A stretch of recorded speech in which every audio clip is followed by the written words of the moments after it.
最嘢係最靚嘅，出到嚟裏邊好靚㗎啦，就你咯，靚到阿媽都唔認得咯。阿媽係邊個？阿媽咪靚爆鏡嗰個咯。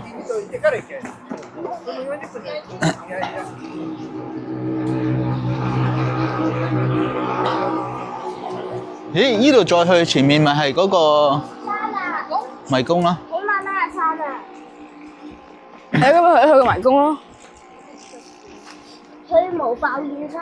哇！呢棵幾細嘅櫻花，人哋生出嚟啊嘛。之穗有兩種色嘅喎佢。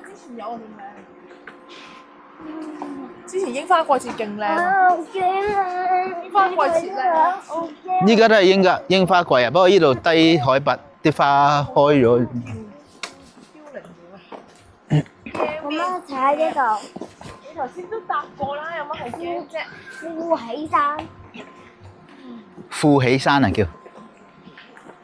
哎呀，咪打我落皮啊！富士山同埋喜馬拉雅山咪就係富喜山咯。咩係？富士喜馬拉雅山啊！富士喜馬拉雅。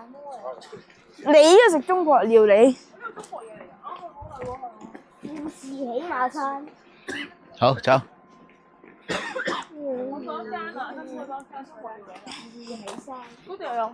嚟日本食中國料理搞笑。美寶海之魚，好似太陽咁溫暖。呢啲咧好似啲垂柳咁咯，嗬。黎明報海之魚，垂晒落嚟。好似太陽咁溫暖。真係啲葉甩晒，剩翻啲花。海之魚，呢啲好似染色咁，紫色。黎明報海之魚，好似太陽咁溫暖。紫色、紅色、橙色，幾隻色啊撈埋一齊。光咧有光海之魚，好似太陽咁溫暖。海之魚，好似太陽咁溫暖。黎明報海之魚。阿哥啊，你個咪咧錄低晒你所講嘅嘢，我播俾你啲 friend 聽咧，肯定好受歡迎喺 YouTube 呢段片。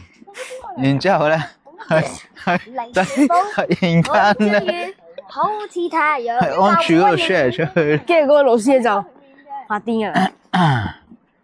黎明報。咁我呢段片要好小心咁樣。太陽咁溫暖。食麵啊，食係咯麵。